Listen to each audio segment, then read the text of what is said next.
Alors, parlons maintenant de l'impact, donc des dégâts vraiment euh, manifestés par ces esprits-là de mari ou femme de nuit. Ah, bien-aimé. Donc leur impact. Il faut dire que les conséquences de ces esprits, les dégâts, touchent tous les domaines. Oui, tous les aspects de la vie. Ouais. Le cas échéant, hein, ça peut impacter l'aspect émotionnel, le domaine professionnel, le domaine sentimental, le domaine financier, familial. Voilà, c'est là où il y a des licenciements professionnels abusifs. Voilà, des célibats chroniques et injustifiés.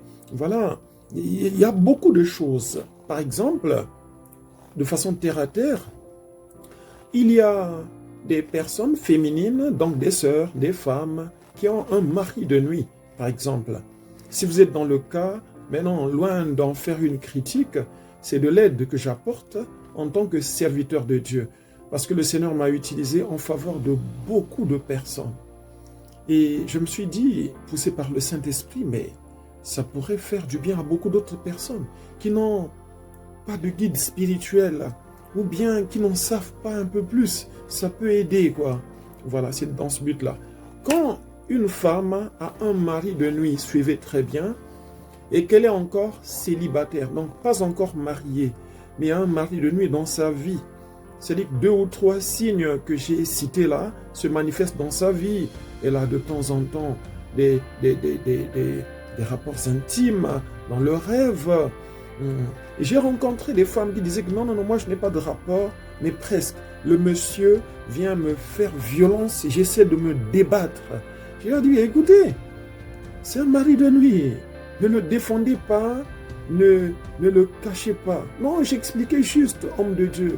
C'est que ça peut paraître gênant d'avouer une telle chose.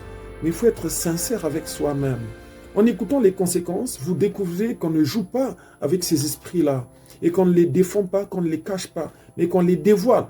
Bien sûr, vous n'allez pas monter sur le toit de votre maison et dire qu'allô, allô, j'ai un mari de nuit, j'ai une femme de nuit, ou bien témoigner cela à longueur de journée devant toutes les personnes. Ce n'est pas sage. Voilà. Mais il faut reconnaître cela. C'est le premier pas vers la délivrance. Donc, quand une femme a un mari de nuit depuis sa jeunesse, depuis son adolescence, alors, ce mari de nuit-là existe bel et bien. Hein. On l'a vu dans la Bible que des anges, hein, au tout début de cette vidéo, que des anges sont descendus du ciel et ont pris une forme humaine et ont eu des enfants. Ce qui revient à dire qu'un ange de lumière ou des ténèbres a la capacité de prendre une forme physique et de procréer. Et ces enfants-là sont des enfants spirituels, je dirais, démoniaques. Hein? Oui. Donc, cette femme-là aura des difficultés à se marier. La réalité est que chaque fois que quelqu'un vient dans sa vie, la désire, veut l'épouser, l'aime, eh bien, cet homme humain, physique, sera victime des menaces à cause de la jalousie du mari de nuit de la dame ou de la fille. Naturellement, aucun homme sérieux n'admettra que sa compagne reçoive quelqu'un d'autre. Aucun homme normal ne peut accepter cet état de fait-là. Mais sur le plan spirituel, c'est la même chose. Elle est mariée à quelqu'un, à un esprit. Ils ont une relation qui a duré des mois, des années. Et tu veux l'épouser, et tu peux en payer les frais. Hein? Ah oui. Moi, j'ai vu des gens qui ont été endommagés hein, dès qu'il a commencé une relation. Surtout s'ils ont eu de l'intimité, et bien, quelque temps après, il peut faire faillite, lui. Il commence à avoir des soucis de santé qui n'existaient pas. Mais ça vient d'où? Mais cet homme de nuit qui est dans la vie de la femme, là je parle, et du fait que Les hommes sont victimes de ça, les hommes qui viennent. Voilà. Mais je parlerai aussi des femmes. C'est-à-dire que la fille ou la dame qui a un mari de nuit aura du mal à se marier parce que son mari de nuit n'acceptera pas qu'elle ait quelqu'un d'autre dans sa vie, dans la vie réelle. Cet homme-là va en payer les frais, sera victime des menaces. Le mari de nuit peut endommager sa santé. Ah oui, parce qu'il vient prendre la femme d'autrui. Il vient prendre sa femme à lui, le mari de nuit. Donc, il va voir. Le mari de nuit va chercher à déstabiliser sa santé, détruire ses activités, détruire sa vie, jusqu'à vouloir le tuer. Et c'est sérieux là. Surtout si c'est un esprit guerrier. Ah oui, si la dame a un mari de nuit qui est un officier, qui est un guerrier dans le monde démoniaque, mais il va bastonner, taper le réel mari qui vient dans sa vie. C'est ainsi que beaucoup d'hommes ont fait faillite, ont subi des licenciements abusifs. Voilà, ont vu leur santé se dégrader comme ça, ont vu leur boulot partir comme ça, ont perdu quelque chose de cher qu'ils avaient. Mais et si c'était une attaque, une défense, dirait-on, légitime du mari de nuit, parce que tu as aimé une sœur, au lieu de penser à faire sa délivrance, à l'emmener chez un homme de Dieu qui va prier, non, tu entres dans sa vie comme ça, mais ça risque d'être fatal à ta vie, mon frère. Concernant les femmes aussi ont été, bien des femmes ont été victimes. C'est-à-dire qu'elles entrent dans la vie d'un monsieur qui avait une femme de nuit ou qui l'a. Ben, cette femme de nuit-là, surtout les femmes sont très jalouses, va endommager la vie de la réelle dame qui est là. Oui, lui causer des ennuis, qu'elle n'ait pas d'enfants, et beaucoup de choses, des disputes, beaucoup de choses. Le monsieur qui appréciait la dame commence à la dénigrer. Pourquoi? Mais lui, il est déjà marié avec un esprit succube. Donc une femme de nuit qui va lui souffler des choses que, regarde, elle n'est pas sérieuse, elle fait ceci, etc. Il peut même avoir des rêves, le monsieur peut avoir des rêves où la femme est en train de la tromper, alors que la pauvre, elle n'en sait rien. Oui, donc il y a des accusations aussi venant des femmes ou des maris de nuit. Oui, juste pour repousser l'autre partenaire qui vient dans la vie réelle s'associer à la personne qui est victime de ces attaques-là. Voilà. Donc, chers futurs mariés, quand vous voulez entrer dans la vie d'une personne, rassurez-vous que vous êtes une femme ou un homme de prière. Rassurez-vous que ces questions-là sont réglées sur le plan spirituel. Sinon, vous allez vous unir à une personne et quelque temps après, au lieu de vivre le bonheur, ce sera le malheur. Ça sera la faillite, ça sera l'échec, la pauvreté. Et si vous ignorez qu'il y a des entités comme ça qui existent, eh bien, vous finirez par le divorce. Après beaucoup d'années, il n'y a pas d'enfants, parce que ces esprits-là causent la stérilité. Oui. Mais, monsieur, si vous couchez avec un tel esprit, ben, cet esprit-là laisse des traces sur vous. Et ça peut vous conduire à l'impuissance masculine. N'est-ce pas? Oui. Chez les femmes, le mari de nuit peut causer la frigidité. Elle ne se ressent rien. Elle ne désire pas un homme ou son homme. Non, non, non, elle est là comme un bois, etc. Parce qu'elle est victime. Dans le monde spirituel, elle a déjà des actes. Voyez-vous, c'est ça. Donc c'est impur. Et surtout chez les femmes, ça peut causer des kystes, des fibromes, parce que la sémence démoniaque est là. Et au lieu de se transformer en enfant physique, ça fait des boules dans le ventre. On opère. Et ça bouche les trompes et ça empêche d'avoir vraiment l'enfant réel. Oui. Donc, voilà pourquoi j'ai dit que ça peut toucher plusieurs domaines. Un mari de nuit, une femme de nuit peut détruire les activités de la personne qui vient pour prendre en mariage sa victime. Donc, préparez-vous bien spirituellement avant d'entamer une relation. Il y a aussi des métamorphoses physiques. Voilà, si vous êtes dans ce cas-là, ce n'est pas une critique, mais je suis en train d'exposer certaines manifestations de ces esprits-là. Vous pouvez voir une jeune personne à l'âge de 12 ans, 13 ans, Mais l'enfant, la poitrine, à un moment donné, ça gonfle. Elle n'est pas enceinte. Ce n'est pas de la maternité, non, mais ça gonfle. Il se peut même que ça fasse couler du lait, même chez certains adultes.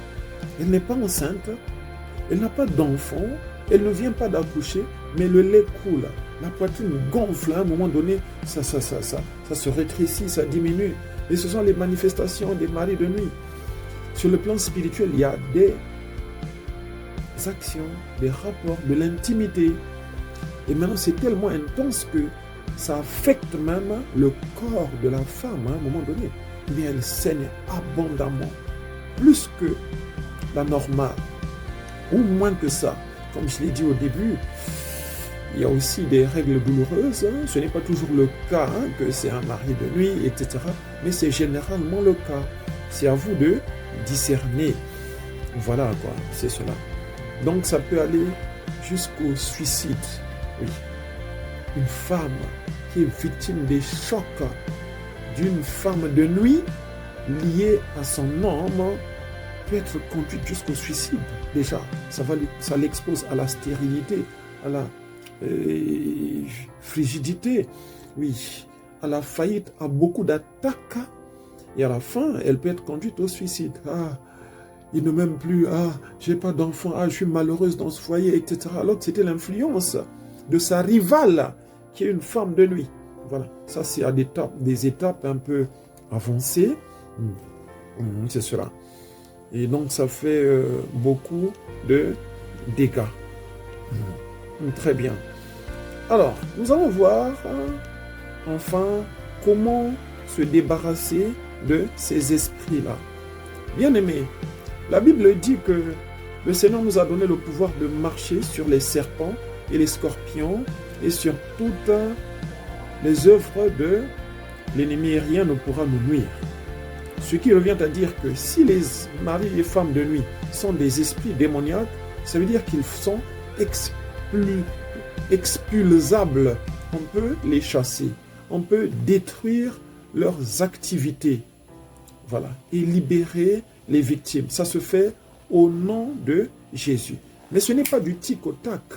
Déjà, plusieurs personnes posent des questions. Est-ce qu'un enfant de Dieu peut être victime de mari ou femme de nuit? Alors là, les réponses seront diversifiées. Il y aura des pour, il y aura des contre. Il y a des gens qui vont dire oui, et il y a des gens qui diront non. Je vous dirai ceci. Oui, quelqu'un peut être en Christ et être victime de mari ou femme de nuit. Il y a des gens qui ont un pied en Christ et un pied dans une mauvaise vie. Voilà. Ça peut être le cas. Ou bien si la personne s'est convertie en ayant déjà ces problèmes-là. Mais ça peut ne pas finir automatiquement. C'est vrai que quand on donne notre vie à Jésus-Christ, nous sommes une nouvelle créature. Les choses anciennes sont passées. Toutes choses deviennent nouvelles. C'est la vérité. Mais attention, dans le domaine de la délivrance, il y a la hiérarchie. Tous les esprits démoniaques ne se chassent pas de la même manière. Oui. À une occasion, le Seigneur a donné une leçon à ses disciples qui ont échoué face à un cas de délivrance dans Matthieu chapitre 17. Ce père-là s'est plaint auprès du Seigneur en disant que « Mais j'ai emmené mon fils qui est lunatique auprès de tes disciples, mais ils n'ont pas pu le délivrer, ils n'ont pas pu chasser le démon. » Jésus l'a fait, il a réussi en privé. Ses disciples lui ont posé la question de savoir pourquoi il n'avait pas pu chasser cet esprit-là. Il a mentionné 2 ingrédients qui ont fait défaut. Il dit, c'est à cause de votre incrédulité. Certainement, quand ils ont vu l'enfant avoir des manifestations, ils ont paniqué. Jamais de leur vie ou de leur carrière ministérielle, ils n'avaient vu de telles manifestations. Donc, ça a ouvert les portes de la peur en eux. Et ça a diminué la foi, le degré de foi. C'est à cause de votre incrédulité. Et un peu plus tard, le Seigneur dit, mais cette catégorie de démons ne sort que par la prière et par le jeûne. Ils ont utilisé la prière. Mais il manquait le jeûne. C'est sûr que dès le matin, ils avaient mangé. Voyez-vous, ailleurs, le nom de Jésus fonctionnait. Seigneur, les démons même nous sont soumis en ton nom. Donc il suffisait d'appliquer le nom de Jésus, pour que les démons partent. Mais ici, là, en dehors de l'emploi du nom de Jésus, Jésus leur fait comprendre que leur niveau de foi requis n'était pas là pour que le démon là quitte sa victime. Voilà. Et ensuite, il n'avait pas jeûné ce jour-là. Voyez-vous qu'il y a quelques ingrédients qui peuvent entrer en jeu à chaque cas de délivrance. C'est cela. C'est cela, bien-aimé. Maintenant, concernant les esprits les esprits des maris et femmes de nuit, le premier point, c'est qu'il faut être enfant de Dieu. Vous voulez être délivré des esprits de maris et femmes de nuit. Si ce n'est pas encore le cas, vous devez donner votre vie à Jésus-Christ. Voilà, vous devez appartenir au royaume de Dieu. Accepter Jésus dans votre vie comme Seigneur et Sauveur personnel. Ça n'a rien à voir avec le fait d'aller dans une église, écrire une lettre à un curé, à un pasteur, allumer une bougie ou donner de l'argent. Non, non, non. Alors, comment ça se passe? Vous invitez Jésus-Christ à venir vivre en vous. Seigneur Jésus, je te donne ma vie aujourd'hui. Je te demande pardon pour tous mes péchés commis. Viens dans ma vie, sauve mon âme, inscris mon nom dans ton livre de vie de l'agneau, afin que j'aie la vie éternelle. Dirige ma vie désormais, je me confie en toi, marche avec moi. En ton nom précieux, Amen, je te confie ma vie. C'est cela, c'est par une prière sincère venant du cœur, accompagnée du pardon des péchés. Et désormais, vous devenez enfant de Dieu, selon qu'il est dit qu'à tous ceux qui l'ont reçu. Donc ceux qui reçoivent Christ, à ceux qui croient en son nom, qui croient qu'il a payé le prix à la croix de Golgotha, il a donné le pouvoir de devenir enfant de Dieu. C'est cela. Donc vous l'acceptez dans votre vie comme Seigneur et Sauveur déjà. Vous devez changer de statut avant de bénéficier des bienfaits du Seigneur. Donc vous devez passer de simple créature de Dieu à enfant de Dieu. C'est la base des bases. Deuxième base, vous devez vous repentir. Oui, vous devez demander pardon à Dieu pour vos péchés. À vous, les péchés de vos parents ou vos grands-parents, même s'ils ne sont plus de ce monde. Est-ce à dire que nous devons invoquer les défunts? Mais non. Mais nous pouvons demander pardon à Dieu pour les actes qu'ils ont commis. C'est peut-être eux le problème. C'est peut-être à cause d'eux que ces esprits-là ont fait leur entrée dans la famille, dans vos vies. Donc, même s'ils sont morts, eh bien, les péchés demeurent. Il convient de demander pardon à Dieu à propos. Et si c'est une repentance sincère, eh bien, le Seigneur vous exaucera. C'est cela.